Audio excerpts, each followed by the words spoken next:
Welcome. You've found your way to Gentle Economics. This is a series about how the world works quietly, about systems that don't ask for your attention, but keep going anyway, supply chains that hum along at night, paperwork that gets filed, machines that do the same motion thousands of times without complaint. These episodes are designed for listening, not focusing. You don't need to take notes. You don't need to remember names, dates, or numbers. If your mind wanders, that's expected. If you fall asleep, that's a success. Gentle Economics is built for background listening, for late nights, early mornings, long drives, or the soft space between being awake and being done with the day. You can listen closely, or you can let the words pass by like scenery outside a train window. Either way, the story keeps moving at a comfortable pace. In this series, we talk about industries and systems that often get framed as loud, dramatic, or urgent, and we slow them down. We look at how things actually work when no one is watching, when there's no countdown clock, when the excitement has already passed and what remains is routine, maintenance, and quiet persistence. If at any point you realize you've missed a section, that's perfectly fine. Nothing here depends on perfect attention. There will be no quizzes, no sudden turns, no important detail you must hold on to. This episode is about gold mining, a subject that sounds intense and shiny and important and often is, but which day to day is mostly about patience, about planning, about waiting, about doing the same careful thing again tomorrow. Gold itself is in no rush, and neither are we. So settle in, adjust the volume to something comfortable. Let the words do their thing. You don't need to stay awake for this. Long before charts, markets, or even written language, humans noticed gold, not because someone explained its properties or assigned it a value, but because it simply stood out. In riverbeds and stream banks, among dull stones and shifting sand, gold caught the light. It didn't blend in, it didn't hide, it just stayed visible. Across cultures, across continents, the reaction was remarkably similar. Oh, what's that? Gold didn't require instruction. It didn't need advertising. You didn't have to know what you were looking for in order to notice it. It reflected sunlight in places where most things absorbed it. It felt heavier than expected when picked up. It didn't crumble. It didn't fade. It didn't change its mind. For early humans, this was unusual. Most materials were temporary. Wood rotted, stone cracked, copper tarnished, iron rusted. But gold seemed to ignore time. It looked the same day after day, season after season. That quiet consistency made an impression. Gold became a shared curiosity before it became a shared obsession. People didn't just notice gold. They kept noticing it. They carried it. They shaped it. They buried it. They passed it down. Even in cultures that never interacted with one another, gold took on similar roles: decoration, symbol, offering, marker of importance, not because it demanded those roles, but because humans kept giving them to it. Gold never chased attention. It waited for attention. Over time, that waiting turned into meaning. Meaning turned into tradition. Tradition turned into value. And eventually, value turned into systems built around finding, moving, protecting, and accounting for this quiet metal. What's remarkable is how little gold itself had to do. It didn't change. We did. And in that way, gold became one of humanity's longest-running shared interests. Not loud, not urgent, but persistent. A small, shining thing that kept showing up and never seemed to go away. Even now, thousands of years later, the reaction is still the same. Oh, what's that? Before we go any further, it's worth making a small promise. We won't rush. There's no race here. No deadline to beat. No dramatic reveal waiting just ahead. Gold mining, despite how it's often presented, is not an industry built on speed. It rewards patience, planning, and the ability to do the same careful thing again tomorrow. We'll follow that same pace. We also won't predict. There will be no bold claims about where gold prices are headed, no forecasts about the future of the market, no urgent warnings or confident guesses. Predictions tend to pull attention forward, and this series is more comfortable staying right where we are. If the future arrives later, it can explain itself then. Most importantly, we'll stay calm, even when we talk about very large machines, even when we mention heavy equipment, deep pits, and moving earth, even when the subject sounds industrial or serious. Because behind all of that weight and scale is something surprisingly gentle: routines, checklists, maintenance schedules, and people whose job is mostly to make sure nothing unexpected happens. There is a kind of softness hidden inside serious systems. Hard hats exist, so nothing goes wrong. Rules exist, so days stay boring. Procedures exist, so everyone can go home at the same time tomorrow. If at any point this sounds less dramatic than you expected, that's intentional. Calm is not an accident. It's designed, maintained, repeated. So as we move through the history, the machinery, the economics, and the quiet routines of gold mining, we'll keep things steady. We'll let seriousness exist without becoming heavy. We'll allow humor to show up gently, without interrupting the restfulness of the story. No rush, no predictions, no need to brace yourself. Just a slow walk through a very old industry, told softly enough that you don't have to stay awake for it. Gold behaves differently than most things we encounter. Not dramatically differently, not loudly, just quietly and consistently over very long periods of time. From a chemical perspective, and we'll keep this gentle, gold is what's known as stable. It doesn't react easily with other elements. It doesn't rush to combine with oxygen in the air or moisture in the ground. While many metals spend their lives slowly turning into something else, gold mostly stays gold. Iron rusts, copper darkens, silver tarnishes. Gold simply continues. This is why ancient gold objects often look surprisingly modern. Rings pulled from shipwrecks, coins unearthed after centuries underground, decorative pieces recovered from graves or ruins. They don't need much explanation when you see them. Time hasn't added much commentary. Gold doesn't oxidize, it doesn't corrode, it doesn't flake away or lose interest in being itself. From a human perspective, it appears patient, almost indifferent to what's happening around it. This chemical calmness is part of what made gold so appealing, long before anyone could describe it scientifically. People noticed that gold didn't demand upkeep. It didn't need constant polishing to survive. It didn't punish neglect. You could put it away, forget about it, and find it again later, unchanged. In a world where most materials aged visibly, this felt unusual. Gold became a kind of physical reassurance, a material that suggested permanence in environments that were anything but permanent. Floods came and went. Empires rose and fell. Tools broke. Buildings collapsed. Gold remained. That refusal to change is not dramatic. It doesn't sparkle louder. It doesn't glow brighter. It just lasts. And that lasting quality would eventually shape how gold was treated economically. A material that doesn't decay is easier to store, easier to pass down, easier to trust over long stretches of time. Gold doesn't hurry. It doesn't adjust. It doesn't reinvent itself. It waits. And in doing so, it quietly invited humans to build long-term systems around it. Systems that assumed the gold would still be there later, exactly as it was when they left it. Gold is rare, but it isn't mythical. It doesn't exist only in legends or locked away in impossible places. It's found in the earth, scattered thinly through rock and sediment, waiting in small concentrations that require patience to uncover. You don't stumble over large amounts of it very often, but you also don't have to imagine it as magical. Its rarity is quiet. Gold is rare enough to be noticed, but not so rare that it vanishes from daily life. You may see it in jewelry, electronics, dental work, or tucked away in small bars behind glass. It's present, but not common. Familiar, but never casual.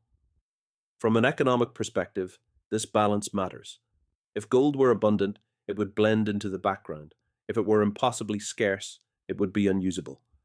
Instead, gold exists in a narrow space between the two, difficult enough to obtain that effort is required, but available enough that systems can form around it. This is where perceived scarcity enters the picture. Gold feels rarer than it technically is because accessing it is slow, expensive, and deliberate. It takes exploration, equipment, labor, permits, and time. The gold itself may be physically present in the ground, but until all of that work happens, it remains functionally unavailable. Scarcity in economics is often less about absolute quantity and more about accessibility. Gold's reputation benefits from this because it doesn't flood the market suddenly, because it doesn't multiply quickly, because each new ounce arrives with a story of effort attached to it, even if that story is mostly paperwork and waiting. Over thousands of years, humans learned to treat gold as something that arrives gradually, predictably, and in limited amounts. That expectation became part of its value, not because gold demanded it, but because the conditions around gold encouraged it. So gold remains rare enough to feel special without needing mystery to support it. It doesn't disappear, it doesn't overwhelm, it simply stays difficult enough to obtain that people continue to care. And that balance, rare but not mythical, is one of the reasons gold has remained economically relevant for so long. Gold has a bit of a personality problem. Physically, it's soft, surprisingly soft. You can scratch it, bend it, shape it with relatively little force. Compared to iron or steel, gold doesn't put up much of a fight. It yields, it adapts, it allows itself to be worked. Socially, however, gold behaves very differently. Across cultures and centuries, it has been treated as powerful, authoritative, even intimidating. Wars have been fought over it. Empires have measured themselves by it. Entire systems of trust and control have been built around its presence or absence. This contrast is part of gold's strange charm. Gold doesn't assert dominance on its own. It doesn't resist. It doesn't threaten. It doesn't make demands. If anything, it's cooperative. It lets humans mold it into rings, coins, bars, symbols, and stories without complaint. Emotionally, gold is very low drama. It doesn't spike. It doesn't fade. It doesn't react. And yet, humans have projected an enormous amount of meaning onto it.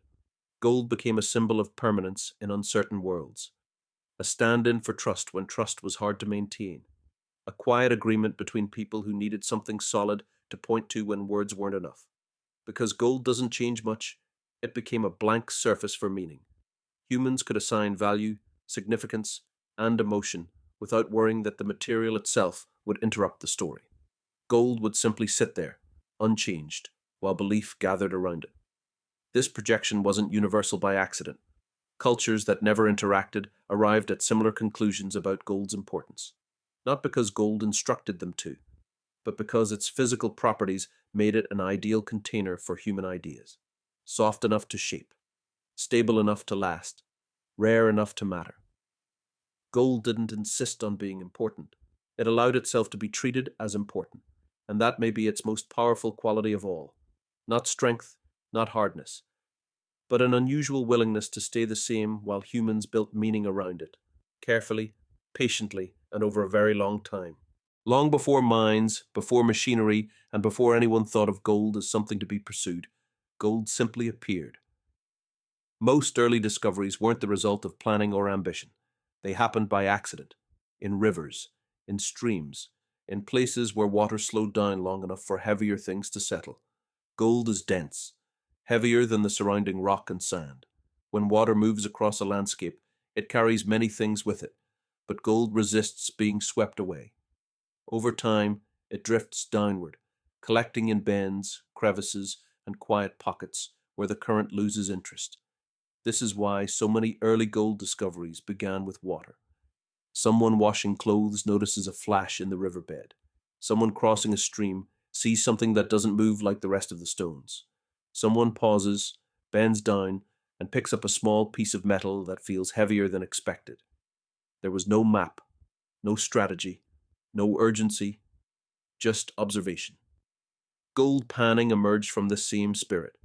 Despite how it's sometimes portrayed, panning wasn't an act of conquest. It was closer to listening, watching how water sorted material, letting gravity do most of the work. The person holding the pan guided the motion, but the river decided what stayed behind. Panning required patience, small movements, repetition, and acceptance that most pans would contain nothing of interest at all, and that was fine. Gold didn't announce itself. It didn't rise to the surface dramatically. It waited until everything else washed away. In this early phase of human interaction, gold wasn't chased. It was encountered, found rather than sought. Its presence felt incidental, even modest, a quiet interruption in an otherwise ordinary day. That quietness mattered. It shaped how gold was understood at first, not as something to be taken by force, but as something revealed slowly, through attention, through time spent near water, through accidents that rewarded those who noticed small differences. Before minds, before systems, before ambition hardened around it, gold belonged to rivers, and rivers were patient enough to give it back, one small piece at a time. In its earliest encounters with humans, gold didn't belong to anyone. It wasn't parceled, titled, insured, or guarded. It wasn't locked away or weighed against anything else. It appeared in shared spaces, riverbanks, stream beds, shallow ground, places people passed through together rather than claimed. When gold was found, it was often found in common. A glint in the water seen by more than one person. A small nugget lifted from the sand and passed around, examined, admired, and then set aside. Its value had not yet solidified into ownership. In many early societies, gold existed before formal markets did. There were no standardized prices, no agreed upon exchange rates. Gold was something to look at, to hold, to shape, to decorate with. It carried interest, but not yet obligation. Gold was curiosity. It might be worn as ornament, offered as a gift, or kept as a personal object without expectation. Its meaning shifted from place to place, shaped by ritual, belief, or simple appreciation. In some cultures, it was associated with the sun, in others, with ancestors, power, or continuity. But even then, it wasn't yet money. Without markets, gold didn't demand measurement. Without currency, it didn't demand comparison. It simply existed as a material that caught attention and invited interpretation. Because gold was stable and lasting, it moved easily through generations. It could be handed down without losing its appearance or usefulness. This gave it a presence in family histories and communal memory, long before it had a role in trade. What's striking about this period is how little urgency surrounded gold. There was no rush to extract more of it, no pressure to control access, no assumption that it needed to be accumulated. Gold could be admired and then put away. Only later would systems form that asked gold to do more, to represent value, to settle debts, to anchor trust between strangers.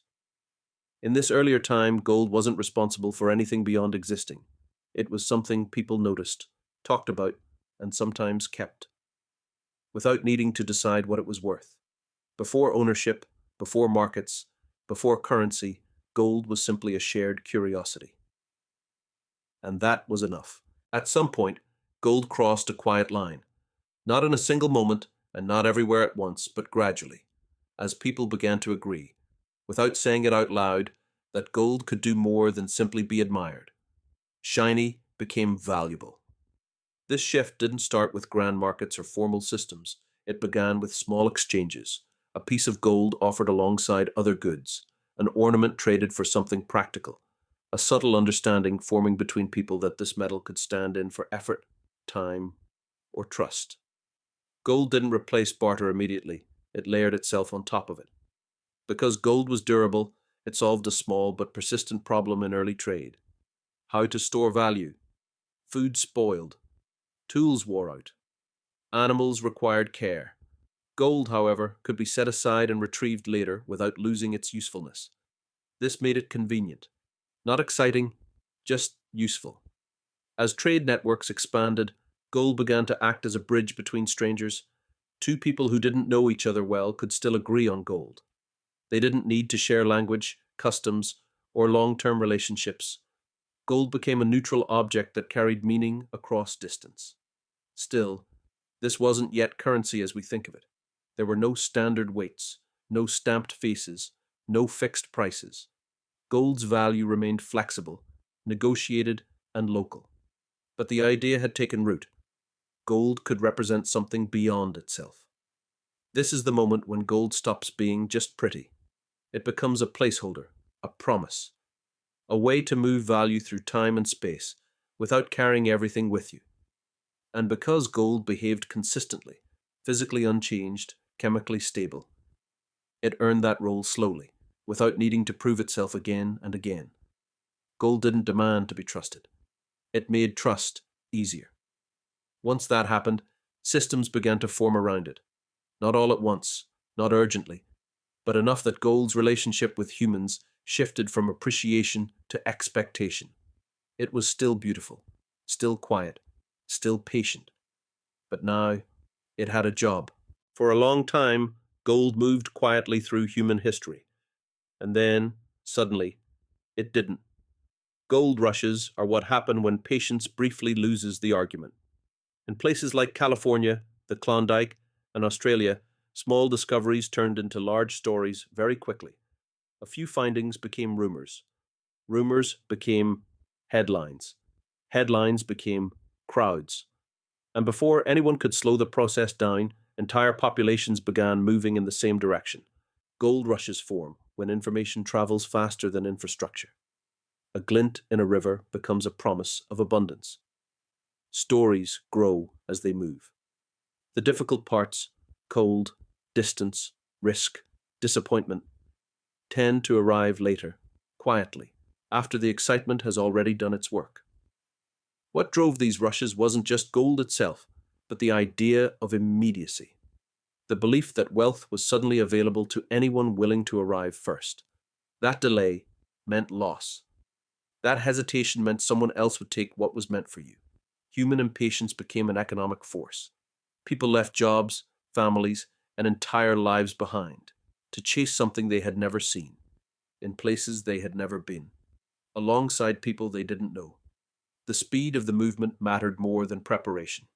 Planning gave way to momentum. The result was predictable chaos. Towns appeared almost overnight. Prices spiked, supplies ran out, systems strained, and most people discovered that gold was still rare, still difficult to obtain, and still indifferent to enthusiasm. What's notable is how brief these moments were. Gold rushes burned brightly and then cooled. Once the easily accessible gold was gone, what remained required effort, coordination, and patience, the very things the rush had skipped. Calm eventually returned, but not without leaving marks behind. Gold rushes didn't change gold. They revealed something about people. They showed how quickly quiet curiosity can turn into collective urgency, how the promise of speed can override caution, and how economies can surge forward on impatience, even when the underlying reality hasn't changed much at all. For gold, the rushes were loud interruptions. For humans, they were lessons, learned slowly and often more than once. Gold rushes are often remembered as stories of sudden fortune. In reality, most of the money went to people who never picked up a pan. While prospectors searched rivers and hillsides, another economy formed quietly alongside them. Merchants sold food, tools, clothing, and supplies. Landowners charged for space. Transporters moved people and goods into difficult places, and all of them benefited whether gold was found or not. This is a familiar pattern. Gold rushes were less about mining and more about logistics. Tens of thousands of people arriving at once create predictable needs. Everyone needs shelter. Everyone needs equipment. Everyone needs to eat. The demand was immediate and constant, while the supply was limited. Prices rose accordingly. Selling shovels became more reliable than using them. The shovel seller didn't need luck. They didn't need to arrive first. They didn't need to strike gold personally. They only needed the crowd to keep believing that gold was just one pan away. Landowners benefited in similar ways. A plot of ground that had once been unremarkable suddenly became valuable because of its location. Roads, ports, and river crossings gained importance simply by being there. These roles required planning rather than optimism. While prospectors faced uncertainty, suppliers faced repetition. They restocked. They resold. They adjusted prices. They built businesses designed to survive after the rush cooled, when the crowd thinned and reality settled in. This is where gold rushes quietly reshaped economies. They accelerated infrastructure. They created service industries. They taught a practical lesson about where steady income comes from during moments of collective excitement. Gold rushes looked chaotic on the surface. Underneath, they followed a simple rule. When many people chase the same uncertain outcome, the people providing certainty tend to do better. The irony is gentle. The richest stories from gold rushes often belong to those who didn't chase gold at all, but instead supplied patience, preparation, and very reasonably priced shovels. Gold didn't reward enthusiasm, it rewarded systems. And the people who built those systems were often the ones who went home comfortably, long after the pans had been set aside. When the rush ends, gold is rarely the most visible thing left behind. What remains instead are towns, roads, ports, and marks on the land, some intentional, some accidental. Temporary camps become permanent settlements. Supply routes harden into infrastructure. Places that once existed on the edges of maps become fixed points, named and connected. Gold rushes move fast, but their effects linger. During the rush, everything feels urgent. Construction happens quickly. Decisions are made without long consideration. Resources are stretched thin. The focus is on now, on arrival, on extraction, on opportunity before it disappears. Then the crowd thins. Some people leave, some stay. And what was built in haste must either adapt or be abandoned. Buildings find new purposes. Roads continue to carry traffic. Entire towns shift from mining to commerce, agriculture, or tourism, reshaping themselves around whatever remains useful. There are scars as well. Land altered by digging and dredging, riverbeds changed, hillsides reshaped. These marks don't always fade quickly. Some are reclaimed and restored. Others become part of the landscape, quiet reminders of a brief period of intensity. In this way, gold rushes behave like economic weather events. They arrive suddenly. They concentrate energy in one place. They pass through quickly. And afterward, the environment is changed. The long-term story is rarely about gold itself. It's about what was built to reach it. Infrastructure often outlasts the reason it was constructed. Communities develop identities that extend beyond mining. Regional economies diversify, sometimes intentionally, sometimes by necessity. Gold rushes compress time. Years of growth happen in months. Planning is replaced by momentum. And once that momentum slows, what's left must settle into something sustainable. Gold rushes didn't last. But they mattered, not because of how much gold was found, but because of how quickly human systems assembled, and how much of that assembly remained after the excitement moved on. When calm returned, it didn't return to emptiness. It returned to places shaped by urgency, now learning how to be patient again. Eventually, the rush ends. The easily accessible gold is gone. The rivers have been panned. The surface deposits picked over. What remains is deeper, harder to reach, and less willing to reveal itself quickly. This is when mining slows down and becomes something else entirely. Industrial mining doesn't begin with excitement. It begins with acceptance, an understanding that luck alone is no longer enough, that finding gold now requires planning, equipment, and sustained investment. Capital replaces chance. Instead of individual prospectors hoping for discovery, companies form. Money is raised. Land is surveyed. Engineers are consulted. Decisions are made months or years before any gold is actually recovered. Gold extraction becomes methodical. Mining turns into a process rather than a gamble. Timelines stretch. Costs are calculated. Output is measured not in sudden windfalls, but in steady, predictable amounts. The goal shifts from striking it rich to operating efficiently. This change is less romantic, but far more durable.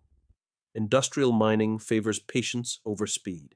It rewards consistency rather than intuition. Success is measured in uptime, maintenance, and careful planning. Not in dramatic moments. Machines appear not to accelerate the work, but to stabilize it. Heavy equipment replaces hand tools because it can do the same task repeatedly, at the same pace, without variation. The work becomes quieter in a way, less dependent on mood or momentum. Gold is still rare, still difficult, still stubborn. But now the approach to gold reflects its nature. Slow, deliberate, unimpressed by urgency. This transition reshapes the economics around mining. Risk shifts away from individuals and toward organizations. Profit becomes thinner but more reliable. The industry begins to resemble other forms of long-term infrastructure rather than a series of high-stakes bets. Mining slows down because it has learned to. What remains is not chaos, but routine. And in that routine, gold continues to be extracted, not dramatically, but steadily, as part of a system designed to last longer than any rush ever could. The image of the lone prospector is a powerful one, a single person standing against the landscape, guided by instinct and hope. It's a story that lingers long after the reality has changed. But as mining slowed and deepened, that figure gradually stepped out of the center of the frame. Corporate mining emerged not because it was more exciting, but because it was more practical. Reaching gold buried deep in the earth requires coordination. It requires equipment too large for one person to manage. It requires planning that stretches across seasons, budgets that stretch across years, and teams that stretch across specialties. Gold mining becomes organized. Permits appear, schedules form, safety procedures are written, reviewed, and revised. Workdays are planned in advance. Shifts begin and end at predictable times. The focus shifts from individual discovery to collective operation. Adventure gives way to administration. This isn't a loss, it's a transformation. The risks that once fell on a single prospector are distributed across many roles. Engineers design, operators run machines, environmental specialists monitor impact, managers coordinate timelines. Everyone knows what they're responsible for and what they are not. Gold mining becomes a workplace. That change removes some of the romance, but it adds stability. The work becomes safer, more consistent, more accountable. Gold extraction is no longer a personal gamble, but a shared effort governed by rules and expectations. The lone prospector didn't disappear completely. The image remained, preserved in stories and television. But the reality moved on quietly, replacing uncertainty with organization. Gold was never interested in adventure. It responded better to structure. And as mining evolved, the industry learned that gold was best approached not with hope alone, but with planning, paperwork, and people working together, day after day, on a schedule that didn't depend on luck at all. At a certain point, mining becomes boring. This is not a failure, it is the goal. In an industrial operation, excitement usually means something has gone wrong. Equipment has failed. Schedules have slipped. Costs are rising unexpectedly. The best days in a mine are the ones where nothing interesting happens at all. Predictability becomes profit. Gold mining works best when output is steady, timelines are respected, and surprises are rare. The work is designed to repeat itself. The same routes driven, the same machines maintained, the same procedures followed. Each day looks a lot like the one before it. This repetition isn't accidental, it's engineered. Boredom, in this context, is a signal that the system is functioning, that the planning was accurate, that the machines are reliable, that the people involved know exactly what they're doing and don't need to improvise. From the outside, this can seem underwhelming. There are no sudden discoveries, no dramatic reveals, no last-minute victories. Instead, there are logs, checklists, inspections, and meetings that end on time. Gold arrives in predictable quantities, processed according to plan. This stability replaces excitement. And while that may not make for thrilling stories, it makes for sustainable economics. Investors prefer it. Workers rely on it. Communities benefit from it. A boring mine is usually a safe mine, a compliant mine, and a profitable one. There's gentle humor in this shift. The more successful a mine becomes, the less there is to talk about. The less drama there is, the more gold quietly makes its way through the system. Success hides itself inside routine. Mining doesn't aim to surprise anymore, it aims to continue. In this way, gold mining grows up. It moves past adventure and into responsibility. It trades excitement for endurance, and in doing so, builds an industry that can last for decades without needing to be interesting at all. And for something designed to keep working quietly, that's exactly the point. Gold is found all over the world, not evenly and not conveniently, but widely enough that no single place can claim ownership over its existence. Today, major gold-producing countries include places like China, Australia, Russia, Canada, and the United States, along with many others contributing smaller but steady amounts. This distribution is the result of geology, not planning. The processes that formed gold deposits happened long before borders, flags, or governments existed.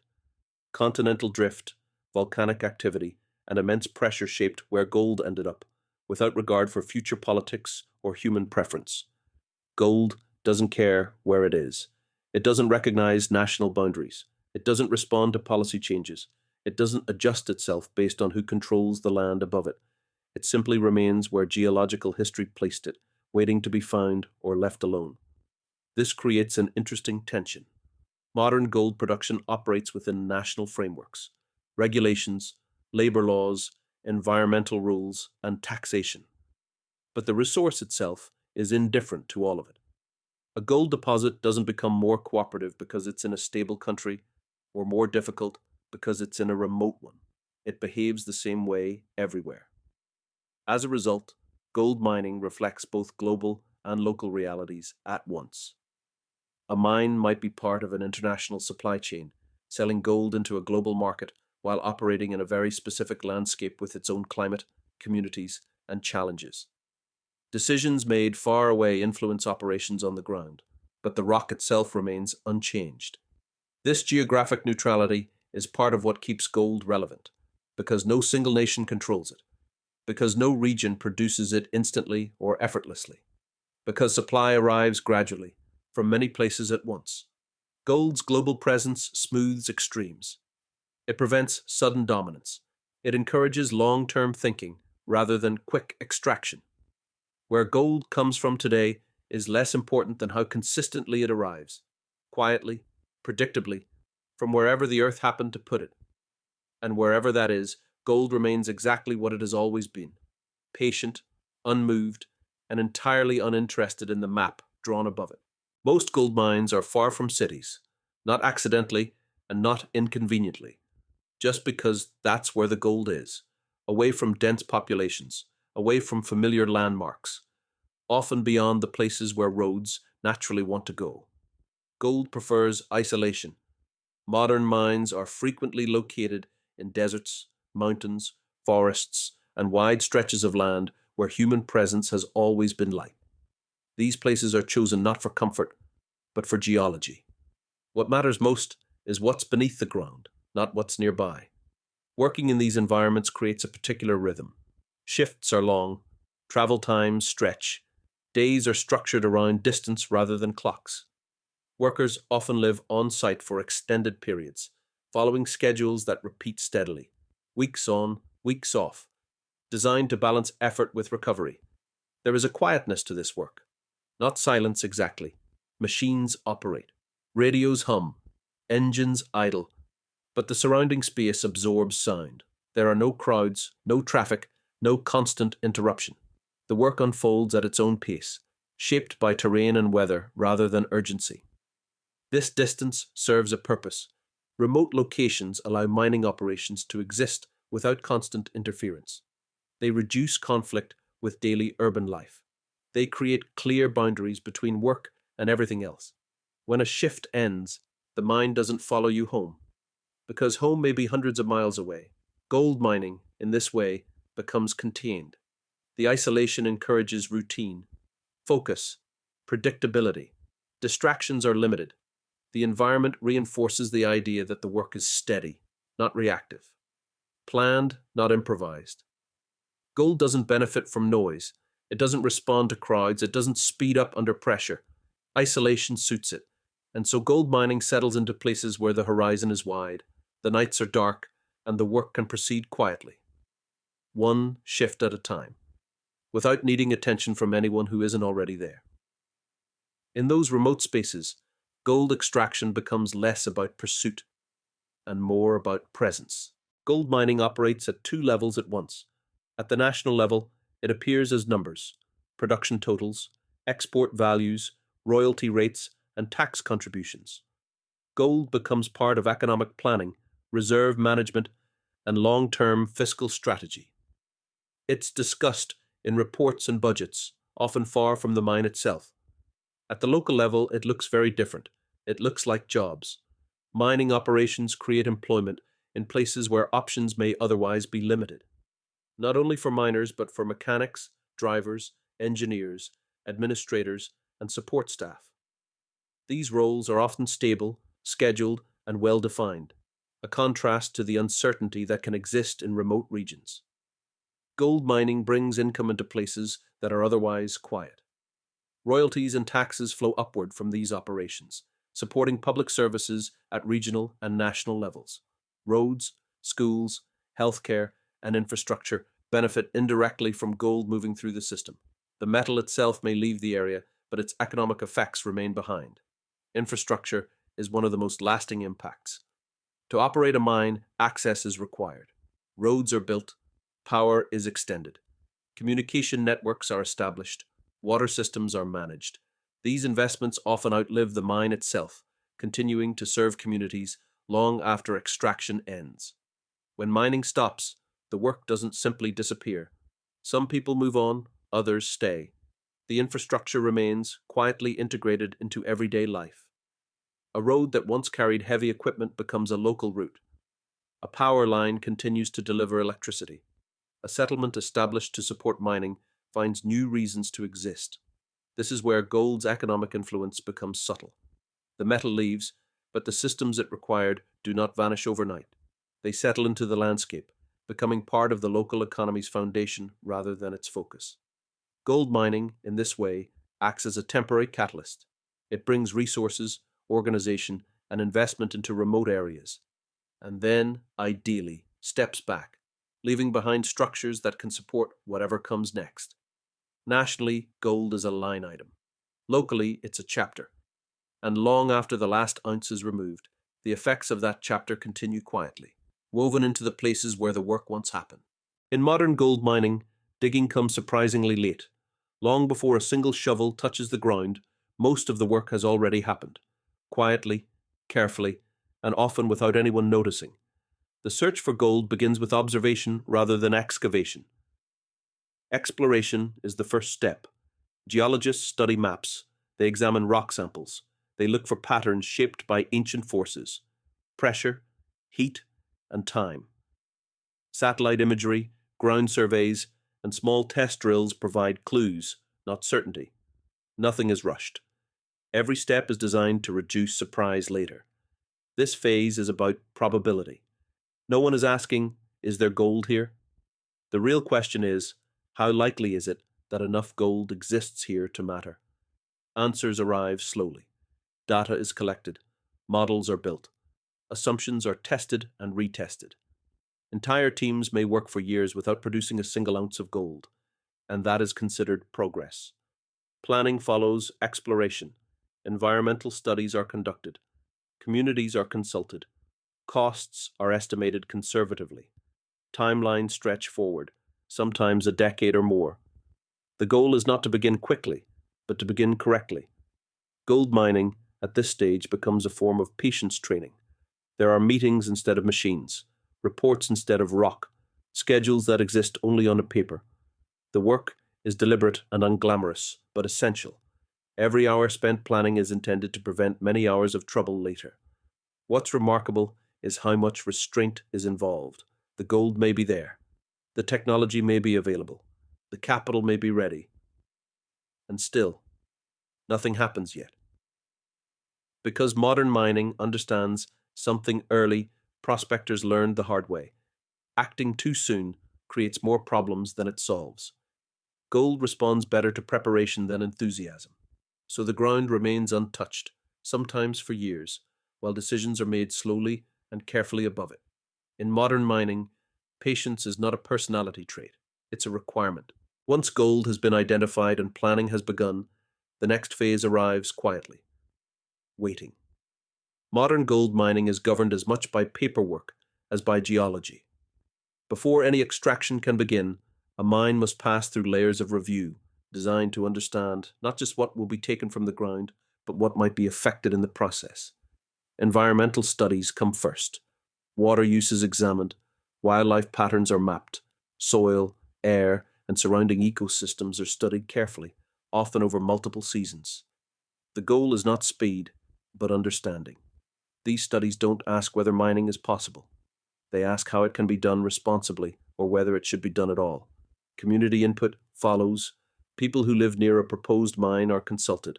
Concerns are raised. Conditions are discussed. Expectations are set. This process can be slow and sometimes uncomfortable, but it anchors mining operations in the reality of place rather than abstraction. Permits are granted only after long consideration. Each permit represents agreement. Agreement that standards will be met, that impacts will be managed, that responsibility will extend beyond the life of the mine itself. The process is intentionally cautious, designed to prevent urgency from overriding care. There is gentle humor in the imbalance this creates. By the time mining begins, far more paper has been moved than rock. Filing cabinets fill before pits do, documents circulate, revisions are requested, more studies are conducted, time passes, meetings happen, and still the ground remains undisturbed. This is not inefficiency. It is friction by design. The waiting phase is where modern mining proves its seriousness. It shows that gold extraction is not just about finding a resource, but about earning permission to interact with it. Gold is patient. Regulation has learned to be patient too. When mining finally begins, it does so under layers of agreement, oversight, and expectation, all created slowly through permits, studies, and waiting. And in many ways, this is where modern mining actually happens, not in the digging, but in the decision to dig, carefully, later, and only after everything else has been considered. When extraction finally begins, it is rarely dramatic. There is no grand opening, no sudden transformation. The mine simply starts doing what it was designed to do, slowly, carefully, and on a schedule that values consistency over excitement. Daily operations take over. Shifts begin at the same time each day. Equipment follows familiar routes. Material is moved, processed, and monitored according to plan. Logs are kept, measurements are taken, adjustments are made quietly without ceremony. The work repeats. This repetition is intentional. Mining operations rely on routines that reduce uncertainty. The same procedures are followed not because creativity is discouraged, but because predictability keeps everyone safe and the system stable. Repetition creates calm. When tasks are familiar, attention shifts from urgency to awareness. Workers notice small changes. Machines are maintained before they fail. Problems are addressed early, without escalation. The goal is not speed, but smoothness. Gold extraction becomes a steady process. Ore is moved, crushed, treated. The gold itself emerges gradually, separated through well-understood steps. There are no surprises waiting at the end of the day. Output is tracked, expected, and unremarkable. And that is exactly what success looks like. Mining at this stage resembles other forms of infrastructure, like power generation, like water treatment, like transportation networks. It operates in the background, largely unnoticed, because it is functioning as intended. Drama is the absence of routine. When something becomes dramatic, it usually means the routine has been interrupted. A delay, a breakdown, an unexpected event. Modern mining is structured to prevent those moments, not celebrate them. So days blend together. The same signs, the same movements, the same quiet progress. Gold continues to move through the system, not because anyone is pushing it to hurry, but because the routine allows it to flow steadily. Extraction, in modern mining, is not a story of moments. It's a story of days, and those days are designed to feel very much like each other. Calm, predictable, and quietly productive. Gold mining uses very large machines. This fact is often presented as exciting, even overwhelming. But in practice, the scale settles quickly into normalcy. Excavators, haul trucks, and crushers become part of the landscape, not spectacles. They exist to move material steadily, not impressively. An excavator swings its arm again and again, following the same arc. A haul truck moves slowly along a fixed route, carrying the same weight each trip. A crusher hums continuously, breaking rock into smaller pieces with patient force. The size is undeniable, but the mood is calm. These machines are not designed for speed. They are designed for endurance. Their movements are deliberate, measured, and predictable. Everything about them prioritizes stability over surprise. Once you've seen them work for a while, the scale fades into familiarity. The machine becomes background. The motion becomes rhythm. What initially looks dramatic becomes routine. Just another part of the system doing exactly what it's supposed to do. This is industrial calm. The machines don't rush. They don't react emotionally to setbacks. They pause when necessary. They resume when conditions are right. They operate within limits that protect both themselves and the people around them. Maintenance matters as much as movement. Machines are inspected, serviced, and adjusted regularly. The goal is to prevent excitement. A perfectly functioning machine is one that doesn't draw attention to itself.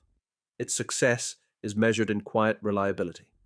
In this environment, even mountains move slowly. Material is removed layer by layer, not all at once. Progress is visible only over time. No single moment matters very much. What matters is that the machine continues tomorrow and the day after that, in the same steady way. The presence of these machines changes the landscape, but it does so gradually. There is no urgency, no rush, no drama, just large tools doing repetitive work with enough patience to make something enormous feel ordinary. And in that ordinariness, the mountain slowly gives way, not to force, but to consistency. A working mind has a sound, not a sharp sound, not a sudden one, but a continuous presence, a low, steady layer of noise that settles into the background and stays there.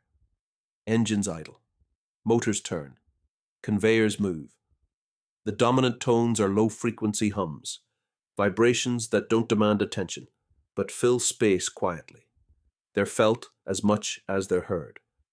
After a while, the ear stops separating them into individual sources. The sound becomes unified, a single ongoing signal that the system is active. This repetition is intentional. Mining operations are designed to sound the same from one moment to the next. Sudden changes in noise often signal problems, a new rattle, an unexpected silence, a pitch that doesn't belong. Familiar sound, by contrast, is reassuring. Repetition becomes information. Workers learn the sound of normal operations. They notice when something changes, not because they are listening closely, but because the system's rhythm has shifted. The mind communicates through consistency. Over time, the soundscape becomes ambient. It blends with wind, distance, and open space. It softens. It loses edges. What once felt mechanical becomes almost environmental, like waves, or rain, or traffic far away. Mining becomes background noise. This doesn't mean it disappears. It remains present, steady, and reliable. But it no longer demands focus. It exists alongside thought, conversation, and silence without interrupting them. In this way, sound supports routine. The steady hum reinforces the idea that work is continuing as expected, that nothing urgent is happening, that the system is holding. For those nearby, the sound becomes a kind of anchor, a reminder that everything is operating within familiar limits, that today is unfolding like yesterday. Mining, at its best, doesn't announce itself. It hums. And in that hum, the work continues, quietly, repetitively, and calmly enough to fade into the edges of awareness, where systems do their best work. From a distance, mining looks like a story about machines moving rock. Up close, it's mostly a story about keeping those machines working. Maintenance is the real job. Every piece of equipment in a mine operates under constant stress. Weight, vibration, dust, heat, and repetition all take their toll. Without regular attention, even the largest and most powerful machines would stop quickly. So the work revolves around prevention. Inspections happen daily. Fluids are checked. Parts are replaced before they fail. Small adjustments are made constantly, often without anyone outside the operation noticing. This quiet care is what allows the mind to remain boring, in the best possible way. Fixing machines is not a reaction, it's a routine. Maintenance schedules are as important as production schedules. Downtime is planned, not feared. Tools are organized, spare parts are ready. The goal is not to push equipment to its limits, but to keep it comfortably within them. There is gentle humor in this reality. For an industry known for moving mountains, much of the work involves tightening bolts, checking gauges, and listening carefully to how something sounds when it's working properly. Mining, it turns out, is mostly wrenching. The drama stays hypothetical. When maintenance is done well, failure remains a possibility that never quite arrives. Problems are anticipated, not confronted. Breakdowns are discussed in meetings rather than experienced in the field. This approach shapes the culture of modern mining. Attention is rewarded. Care is valued. Experience matters more than force. The people who keep the machines running rarely seek attention, but without them, nothing moves at all. Maintenance creates continuity. It ensures that yesterday's routine can happen again tomorrow, that the hum stays steady, that the system remains predictable. Mining doesn't succeed by pushing harder, it succeeds by taking care. And in that quiet, methodical care, in the tightening of bolts, the replacement of worn parts, the listening for subtle changes, the real work of moving mountains happens, one small adjustment at a time. Gold mining looks very different on television. Shows like Gold Rush and Bearing Sea Gold present mining as a constant sequence of problems, deadlines, and dramatic turning points. Every episode builds toward a moment of crisis or triumph. Machines break at exactly the wrong time. Weather closes in. Time runs out. It's compelling, it's loud, and it's carefully constructed. Reality television thrives on urgency, even when the real work is slow. Hours of routine operation are compressed into minutes. Calm days are skipped entirely. The focus lands on rare moments when something goes wrong, because those moments are easier to frame as stories. Editing does most of the work. A long day becomes a tight sequence. A minor delay becomes a looming threat. Music swells. Narration leans forward. Viewers are encouraged to feel that everything is happening right now and that it matters immediately. In reality, mining rarely behaves this way. Most days are repetitive. Most operations are steady. Problems are anticipated and addressed quietly, long before they escalate into anything dramatic. The urgency shown on screen is usually manufactured. Not false exactly, but heavily rearranged. A machine that needs maintenance today would have been scheduled for it weeks ago. A weather delay would already be accounted for. A production target would be measured over months, not minutes. But calm doesn't edit well. So television leans into tension. It highlights personalities. It condenses timelines. It turns patience into suspense. The result is a version of gold mining that feels constantly on edge, even though the real industry works hard to avoid that feeling altogether. This isn't a criticism. It's simply a different product. Reality TV turns mining into entertainment by removing what actually makes it successful: routine, planning, and waiting. What's left is urgency, because urgency holds attention. Gold, of course, remains unaffected. It doesn't rush for cameras, it doesn't respond to narration, it continues moving through real systems at its own pace, whether anyone is watching or not. Television may be dramatic. Gold mining, in practice, prefers to stay calm. What television leaves out is not usually the danger, it's the waiting. Between every dramatic moment shown on screen are long stretches of time where very little happens. Machines operate as expected. People follow routines. Decisions are postponed until the next meeting, and then the meeting after that. This is where most mining actually takes place. Regulations are a major part of that unseen world.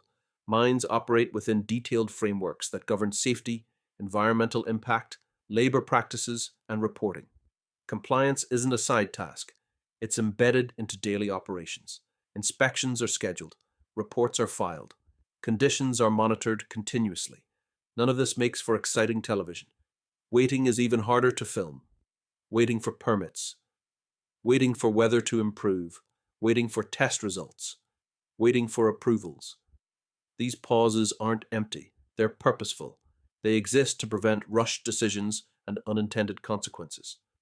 But they don't compress neatly into a montage. And then there are meetings. Lots of them. Planning meetings, safety meetings, environmental reviews, scheduling discussions, follow-ups to previous follow-ups. People gather in rooms or join calls to talk about work that will happen later, or adjustments that may be needed eventually. This is not filler. This is the work. Mining succeeds not because people act quickly, but because they talk through scenarios before acting at all. Problems are imagined, debated, and softened long before they appear in the field. Television tends to skip these parts because they don't create urgency. A meeting rarely has a cliffhanger. Waiting doesn't resolve itself in a satisfying final scene. But in reality, these quieter elements are what keep mining calm. They reduce surprise, they absorb risk, they turn potential drama into paperwork. What TV leaves out is the comfort of predictability, the sense that most days are meant to be unremarkable. That success looks like nothing going wrong. Gold mining, away from the cameras, is built on patience, regulation, and conversation. And while none of that makes for gripping episodes, it makes for an industry that can keep working quietly, long after the dramatic music fades out. Drama sells because it asks for attention. It creates urgency. It signals importance. It suggests that something meaningful is happening right now, and that if you look away, you might miss it. This taps into a very old part of human psychology, the instinct to monitor change, threat, and opportunity. Patience, by contrast, does not compete for attention. Calm does not interrupt. Routine does not escalate. Steady systems don't announce themselves. When things are working as intended, there is very little to notice. And that's a problem for entertainment. Trends favor what moves quickly, not what endures. Algorithms reward spikes, not plateaus. Content that demands immediate reaction travels farther than content that invites rest. Calm doesn't trend. Gold mining, in its real form, is almost the opposite of what modern media is built to amplify. It moves slowly. It values repetition. It minimizes surprise. Its success depends on reducing change rather than creating it. In this sense, gold mining is anti-content. It resists compression. It doesn't offer clean turning points. The most important decisions often happen quietly, long before anything visible occurs. Outcomes unfold over years, not episodes. This makes it difficult to package, but deeply stable to operate. What television does is invert that reality. It pulls rare moments of tension to the front and treats them as representative. It shortens time. It heightens stakes. It transforms patience into suspense, so the audience feels carried forward. None of this changes the underlying work. Gold continues to be extracted slowly, carefully, methodically. Machines are maintained. Meetings are held. Regulations are followed. Days pass that look very much like one another. Drama may sell the story. Patience runs the system. And for those willing to listen without needing something to happen immediately, gold mining reveals itself as something almost soothing. A reminder that not all important work needs to be exciting. Some things matter precisely because they are steady. And some stories are best told softly, even if they never go viral at all. Gold mining changes the land. This is not a secret, and it isn't something that can be softened away with language. Removing rock, moving earth, and operating heavy equipment leaves visible marks. Landscapes are reshaped. Ground that once sat undisturbed is opened, examined, and altered. This is the environmental reality. Land disturbance is the most obvious impact. Open pits, waste rock piles, access roads, and processing areas all require space. Even when planned carefully, these changes are real and tangible. The land does not pretend otherwise. Water use is another central concern. Mining requires water for processing, dust control, and safety. Managing that water, where it comes from, how it's used, and where it goes afterward, becomes one of the most carefully monitored aspects of any operation. Water moves slowly through systems designed to clean it, reuse it, and prevent unintended release. These processes are not optional. They exist because the consequences of getting them wrong can last a very long time.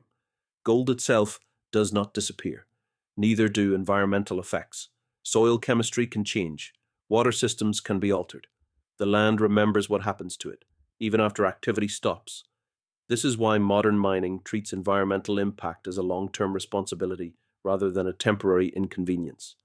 Decisions made early about location, scale, and method shape outcomes decades into the future. Environmental reality introduces gravity into the process. It slows decisions. It adds layers of review. It turns short-term gains into long-term considerations. This is not about perfection. It is about acknowledgement. Mining accepts that it intervenes in natural systems and therefore carries an obligation to manage that intervention carefully. The goal becomes reduction, mitigation, and restoration, not denial. Gold mining, at its best, recognizes that the land will remain long after the gold is gone. And so the work is done with an understanding that the true timeline is not the life of the mine, but the life of the landscape itself, continuing quietly long after extraction has ended.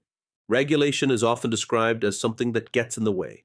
In gold mining, it functions more like infrastructure. Rules act as guardrails. They don't determine where the industry goes, but they shape how it moves. They limit speed, they define boundaries, they reduce the chance of sharp turns taken too quickly. This is intentional. Mining operates at a scale where mistakes carry long-lasting consequences. Regulation exists not to stop activity, but to slow it down enough that decisions can be made carefully. The goal is not efficiency at any cost, but predictability over time. Slow approvals are part of this design. Permits take years to obtain. Reviews repeat. Conditions are added. Timelines stretch. From the outside, this can look like hesitation. From the inside, it looks like planning under constraint. Every requirement forces a question. What happens next? What happens later? What happens if something goes wrong? Regulation insists that these questions be answered before action begins. This creates a different kind of efficiency, one measured in fewer surprises. When a mine finally opens, much of the uncertainty has already been addressed. Expectations are clearer, responsibilities are defined. Outcomes are less likely to drift unexpectedly. Predictability replaces speed. Investors prefer it. Communities rely on it. Workers benefit from it. A regulated operation may move more slowly at the start, but it tends to move more steadily over time. Regulation also creates consistency across projects.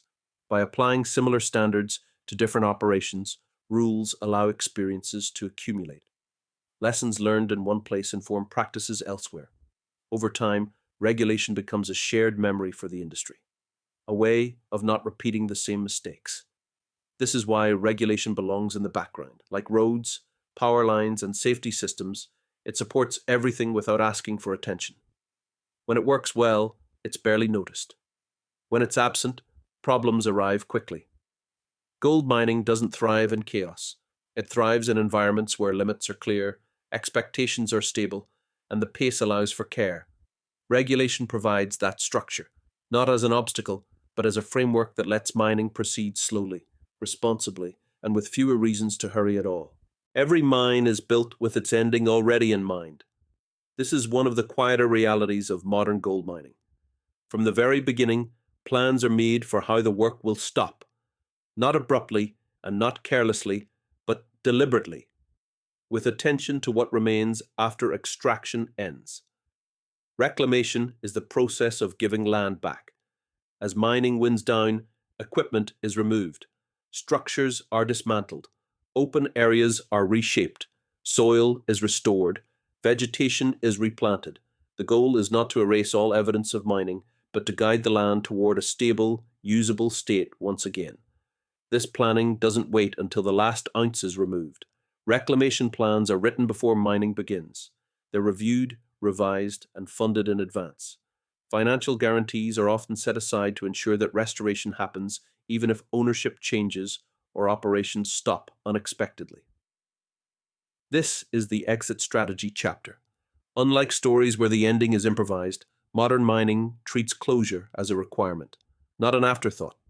The mine's life cycle includes its own conclusion, built into the system from the start. There is gentle humor in this foresight. Few industries spend so much time planning how to leave before they arrive. But mining understands that its presence is temporary, even when its impact could be lasting. Closure doesn't mean abandonment. Monitoring often continues for years. Water systems are observed. Land stability is checked. Adjustments are made slowly. The site transitions from activity to oversight, and then, eventually, to quiet. What remains is rarely dramatic. A reshaped landscape. A road that still connects places. A piece of infrastructure that finds a new purpose. Gold mining, at its best, treats the end as part of the responsibility. It accepts that extraction is only one phase in a longer relationship with the land. So when the work is finished, the mine doesn't simply disappear. It steps back, carefully, intentionally, and with a plan already in place, leaving behind something stable enough to last longer than the gold rushes that once came before it. Gold did not become money because it was useful in daily life. You can't eat it. You can't build shelter with it. You can't rely on it for warmth or protection. Gold became monetary for a quieter reason. It was trusted. Long before formal banking systems, written contracts, or digital records, people needed ways to store value across time. They needed something that would still exist later, something that wouldn't spoil, rust, or quietly disappear while no one was watching. Gold offered physical reassurance. You could hold it, you could hide it, you could give it to someone else and expect it to look the same when it came back. This mattered in uncertain worlds. When trust between people was fragile, trust in materials became important. Gold didn't promise returns. It didn't grow. It didn't multiply. What it offered instead was consistency, a sense that something real had been set aside, unchanged. Gold became a psychological anchor. It allowed people to pause economic activity and resume it later, to separate effort from reward across time, to say this value still exists, even if everything else has shifted. Because gold didn't change much, it was easy to agree on. Two people didn't need to share language, beliefs, or long histories to recognize it. Gold was familiar enough, rare enough, and stable enough to serve as common ground. It became a bridge between strangers, not because it solved every problem, but because it reduced uncertainty. This is where gold's monetary role quietly took shape, not as an official declaration, not as a system imposed from above, but as a shared understanding that gold could stand in for trust when trust itself was difficult to measure. Even today, gold's role is less about transactions and more about reassurance. It sits in vaults. It appears in reserves. It exists as a symbol of stability rather than movement. Gold does not circulate quickly. It waits. And in that waiting, it continues to serve the same purpose it always has, reminding people that some forms of value don't need to rush, don't need to grow, and don't need to explain themselves. They just need to be there when they're needed. The gold standard sounds more dramatic than it was. At its core, it was a simple idea. Money would be tied to a fixed amount of gold. Paper currency could be exchanged for gold, and governments promised to hold enough gold to support the money they issued. This arrangement created reassurance. People didn't have to trust the paper itself. They trusted what the paper represented. Gold sat quietly behind the scenes, acting as a reference point, a reminder that money was connected to something tangible. For a time, this worked well enough. Trade expanded, currencies stabilized, international exchange became easier to manage. The gold standard provided a shared framework that reduced uncertainty between countries that didn't always trust one another. But the system had limits. Economies grew faster than gold supplies. Crises demanded flexibility. Wars, depressions, and rapid industrial change required governments to respond quickly, and tying money tightly to a finite resource made that difficult. Gold is patient. Economies are not. Eventually, the gold standard became too restrictive. It limited governments' ability to manage downturns, support recovery, or respond to emergencies. The promise of convertibility began to strain under real-world pressure. So the system ended, not all at once, and not without debate, but gradually, as countries moved toward more flexible monetary arrangements. Gold didn't disappear. It simply stepped back. This is why the gold standard still gets mentioned, not because it's returning, not because it solved everything, but because it represents a moment when money felt anchored, restrained, and understandable. In conversations about trust, inflation, or stability, gold becomes shorthand for certainty, a symbol rather than a solution. The idea lingers even when the system does not. Gold remains present in reserves and in memory. The gold standard, calmly viewed, was one chapter in a long relationship between money and reassurance. It worked until it didn't. And when it ended, Gold returned to its familiar role, not running the system, but sitting quietly nearby, reminding people that limits once existed. And that, for some, is comforting enough. Today, much of the world's gold is not moving at all. It sits in vaults. Central banks hold gold as part of their reserves, stored deep underground or behind thick doors, catalogued carefully and rarely touched. These holdings are not used for daily transactions. They aren't spent, traded frequently, or rushed into action. They are kept. Gold reserves exist less as tools and more as signals. They represent continuity, a connection to long-term stability, a reminder that beneath layers of modern finance, something tangible still exists. Gold in a vault does very little. It doesn't generate income. It doesn't circulate. It doesn't react to headlines. And that is exactly the point. For central banks, gold serves as a form of reassurance, not because it solves problems directly, but because it exists outside many of them. It doesn't depend on another institution's promise. It doesn't require a counterparty. It simply remains. This makes gold useful during uncertainty. When systems feel complex or abstract, gold provides something physical to point to. It doesn't replace policy. It doesn't dictate decisions. It sits quietly, offering presence rather than instruction. Most days, nothing happens. Vaults remain closed. Inventories remain unchanged. Gold rests in the same place it did yesterday and the day before that. There is no urgency to move it, because its value is not tied to activity. Gold's usefulness here comes from restraint. By not doing much, it provides psychological balance. It reminds systems designed for constant motion that stillness has a role to play, that not every asset needs to be optimized, leveraged, or activated. Gold in vaults is not asleep. It is simply waiting, doing what it has always done best, remaining unchanged while the world above it continues to move, calculate, and adjust. And in that quiet, unmoving presence, gold continues to serve its modern purpose, not as money in motion, but as a steady reference point, resting calmly beneath everything else. When people imagine who makes money in gold mining, they often picture the same thing: someone finding gold. In practice, the money flows in a quieter, more structured way. Miners, the people working on site, are typically paid wages. Their income is steady, scheduled, and predictable. They trade time and skill for compensation that arrives regularly, regardless of whether the gold price rises or falls that week. This is stability. Wages are designed to reduce personal risk. A miner doesn't need to worry about market swings, long-term financing, or whether a particular section of rock turns out to be less productive than expected. The workday ends, and the pay continues as planned. Mining companies operate differently. They absorb the uncertainty, the capital costs, the years of planning before production begins.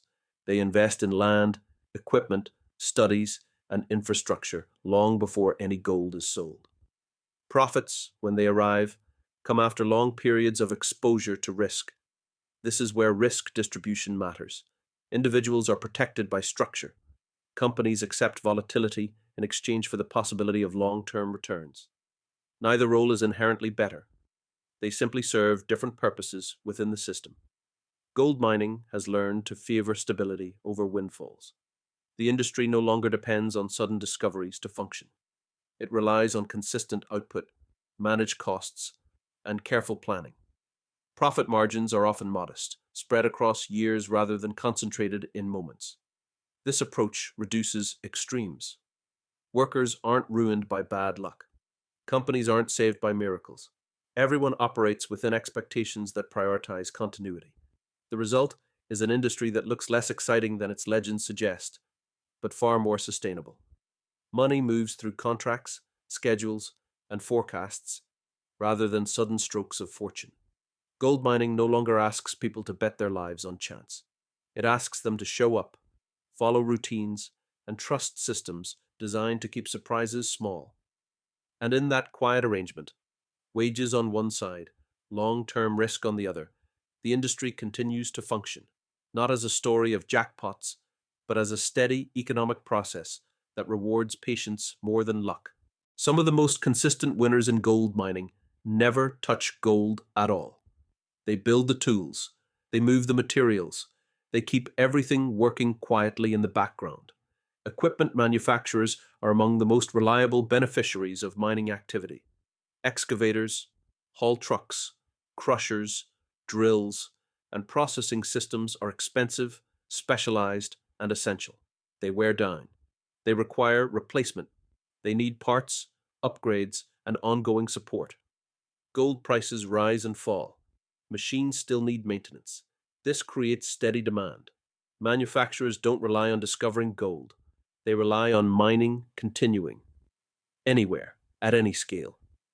As long as material needs to be moved, crushed, and processed, their role remains secure. Logistics firms play a similar part. Mining happens in remote places, but supplies do not arrive on their own. Fuel, equipment, food, replacement parts, and people must be transported reliably across long distances. Roads are traveled repeatedly. Schedules matter. Delays ripple outward. Logistics turns isolation into routine. These firms don't depend on luck or geology. They depend on consistency. Every operating mine becomes a long-term client with predictable needs. The work is not glamorous, but it is constant.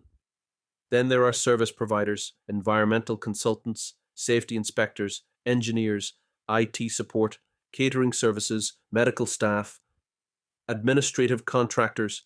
Each mine becomes a small ecosystem that requires specialized help to function smoothly.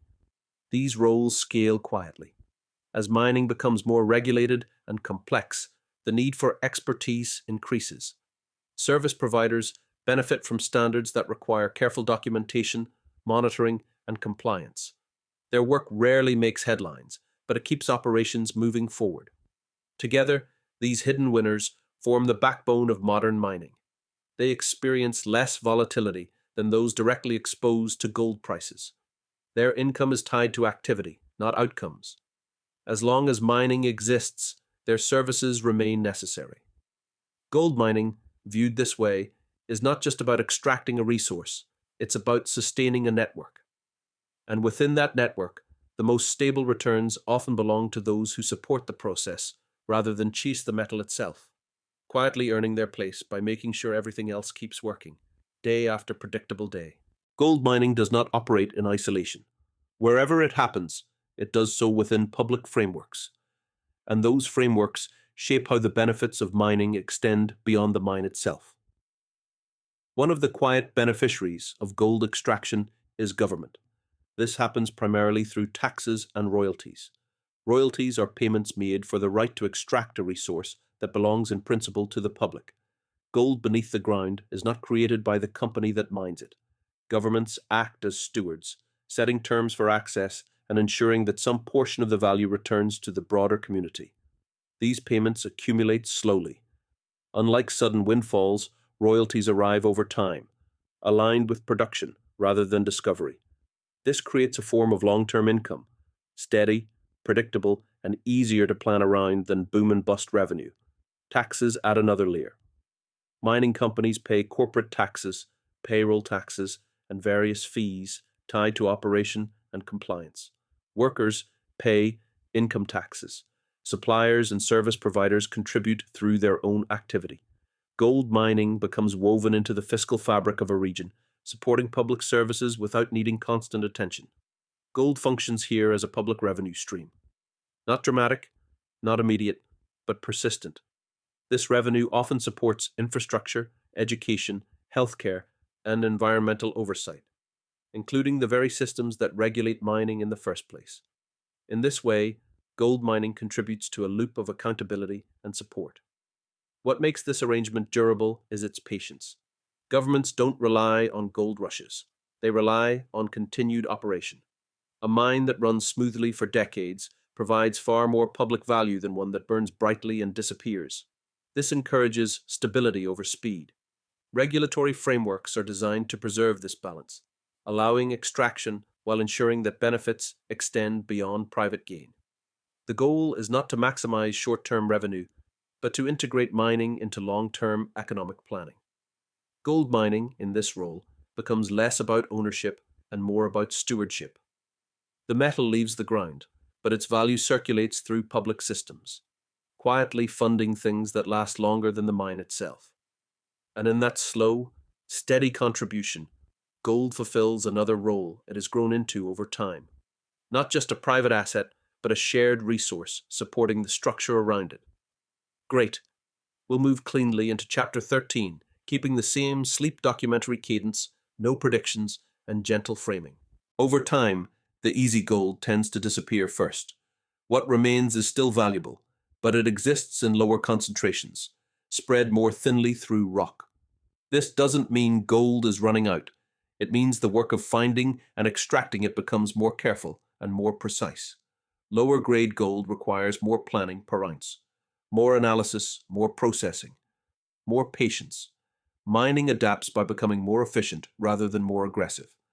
Equipment improves, techniques refine, decisions become increasingly data-driven. The focus shifts from finding richer deposits to working smarter with what is already known to exist. This naturally slows everything down. Lower grade extraction favors long timelines and stable systems. It rewards mines that can operate consistently for years, rather than those chasing dramatic discoveries. Gold mining becomes less about excitement and more about optimization. Gold hasn't changed. The approach to gold has. And as grades decline, the industry quietly learns to value restraint, precision, and endurance even more than before. As mines become larger and more complex, distance begins to matter differently. Automation allows machines to operate with fewer people nearby. Sensors monitor performance. Systems report conditions continuously. Decisions are made from control rooms far from the pit itself, sometimes hundreds of miles away. This is not about replacing people, it's about removing them from risk.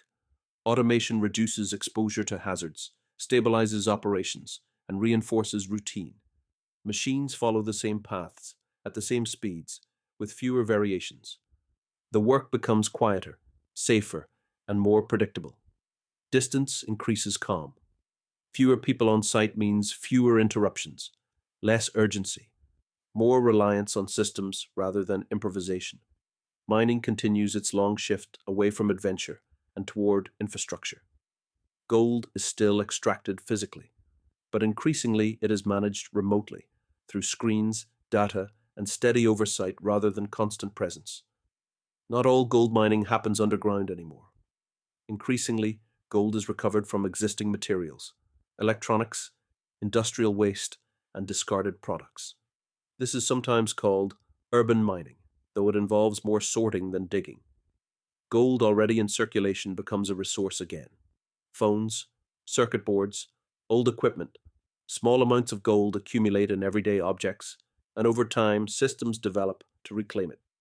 This process is slow, careful, and highly controlled. It mirrors modern mining in spirit: planned, measured, routine. Recycling doesn't replace traditional mining, but it adds another quiet stream of supply, one that doesn't depend on new land disturbance, but on attention to what already exists. Gold, once extracted, rarely disappears. It waits. And whether it comes from deep underground or from objects reaching the end of their useful life, gold continues to move slowly through systems designed to keep surprises small. After all the systems, gold returns to stillness. After the machines, the schedules, the permits, the meetings, the markets, and the movement, gold remains what it has always been: a small, heavy, quiet thing, unchanged by the activity built around it. Everything else has motion. People come and go. Mines open and close. Towns rise, adapt, and fade. Technologies improve. Rules evolve. Prices shift. Gold stays. It sits in the ground until someone decides to plan for it. It moves through machines designed to handle it carefully. It rests in vaults behind doors that rarely open. It waits without reacting to urgency, headlines, or attention. This is the calm core of the story. Gold never hurried humans. Humans hurried themselves. Gold never demanded systems. Systems formed around it. Gold never promised anything beyond being exactly what it was the day before. And that consistency shaped everything else. The industry that grew around gold learned to slow down because gold itself never sped up. Mining became deliberate, because rushing didn't help. Regulation emerged because the consequences lasted longer than excitement. Maintenance mattered because failure interrupted the calm that gold quietly required. In the end, gold does not feel triumphant. It feels settled. After extraction, after transport, after accounting, gold reaches another resting place, often one that looks a lot like the first. Dark, quiet, secure, still. The world above it continues. Markets open and close, economies expand and contract, stories are told, revised and forgotten. Gold remains nearby, unchanged, offering no commentary on any of it. And that may be why it has mattered for so long. Not because it moves things forward, but because it stays put while everything else moves around it. Not because it reacts, but because it doesn't. After all the noise, gold returns to silence. And in that silence, the story feels complete. Calm enough to let go of, steady enough to rest beside, and quiet enough that you don't need to follow it any further. Before we finish, it's worth pausing for a moment of quiet gratitude. Not for gold itself, but for the people whose work rarely draws attention. Gold mining functions because of unseen effort, because of people who show up every day to do work designed to feel uneventful.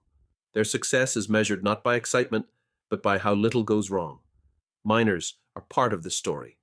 They work long shifts in remote places, following routines that prioritize safety and consistency. Much of their skill lies in noticing small changes, a sound that's slightly off, a process that needs adjustment, and responding before problems grow.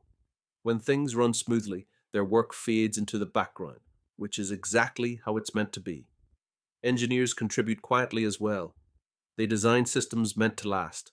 They calculate loads, flows, and tolerances so machines can operate without surprise. Their best work is invisible, present only in the absence of failure. When nothing dramatic happens, their planning has done its job. Inspectors play a similar role. They verify, review, and check. They ensure that standards are met and assumptions hold. Their work doesn't accelerate production, but it protects everything around it. They slow things down when needed, and in doing so, help the system remain steady. And then there are planners, people who think years ahead, who imagine the end before the beginning, who organize schedules, budgets, and closures long before they're required. Their work lives on paper, in meetings, and in decisions that rarely make headlines. Together, these roles form the quiet backbone of the industry. They are not chasing gold.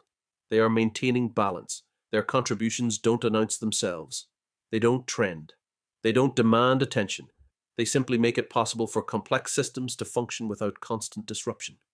Gold mining, at its best, is not powered by spectacle. It is powered by people who care enough to make things boring. And in that boredom, in the smooth days, the uneventful shifts, the systems that hold, there is something worth appreciating, a quiet professionalism that allows everything else to remain calm. And now we can let this come to a close. There's nothing here you need to remember, nothing you need to keep track of, nothing you need to carry with you once this ends. If parts of this stayed with you, that's fine.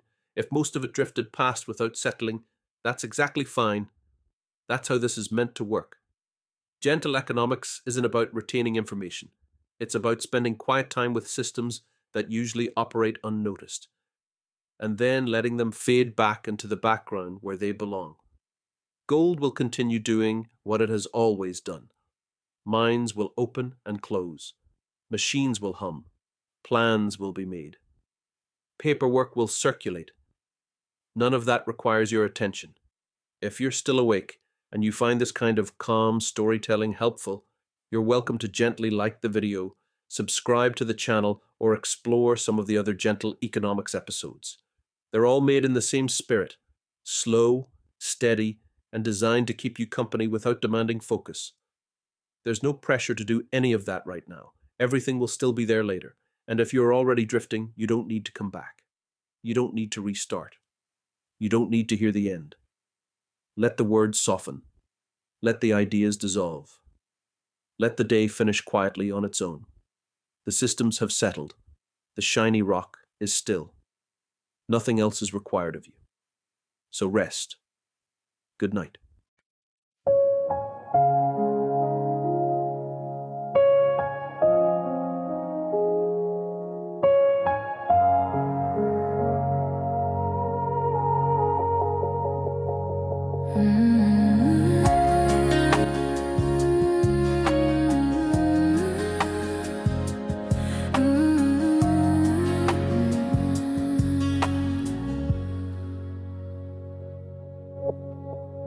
and the register spoke in time. Something quiet waits its turn. No belting, no bravado, heavy moments, slight river, long tail, delivering notes. Words should feel like they're arriving late, slightly behind the beat. Breath and space are good, mixing rules, it's slightly parried. Now fork when there's no need to rush the flow. Still like gold, still like stone, heavy things that rest alone while the world keeps moving fast. Some things last because they don't. Still like gold, calm and slow, no demand to rise or glow. In the dark beneath it all, everything is still like gold. Roads appear and fade again. Towns grow quiet, lights go out. Stories rise and lose their shape. Certainty gives way to doubt. But there's comfort in the waiting, in the way some things remain. Not because they had to change, but because they stayed the same. Let the numbers drift away, let tomorrow wait its turn. You don't need to hold this tight, there's nothing here you need to learn. Still like gold, still like stone, patient wait the earth has known while the noise keeps passing through. This will still be waiting too. Still like gold, calm and slow, no surprise and nothing owed. In the quiet after all, everything is still like gold. You don't need to follow this, you don't need to stay awake. Let the systems do their work, let the long night gently break. Still like gold, fading sound, settling back into the ground. No more motion, nothing said, let the rest take over now. Still like gold, calm and slow.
Reverb, long tail, delivering notes. Words should feel like they're arriving late, slightly behind the beat. Breath and space are good, mixing names keep happening low. If the long days come and go, what matters most is staying still and knowing there's no need to rush the flow. Still like gold, still like stone,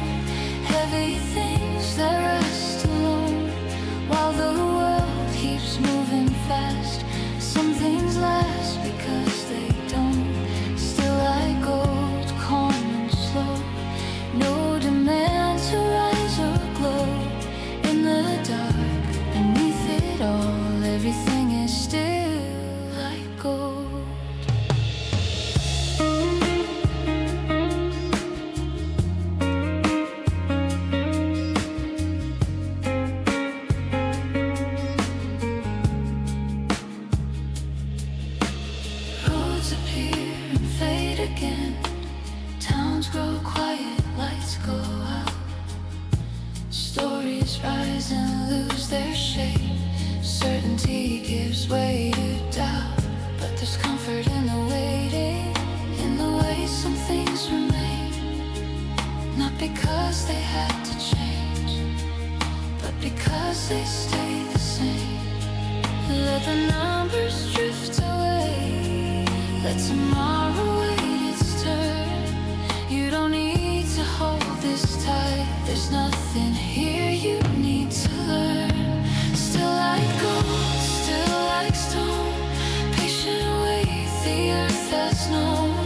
While the noise keeps passing through, this will still be waiting too. Still like gold, calm and slow. No surprise and nothing old. In the quiet after all, everything is still like gold. You don't need to follow this, you don't need to stay awake. Let the systems do their work, let the long night gently break. Still like gold, fading sound, settling back into the ground. No more motion, nothing said. Let the rest take over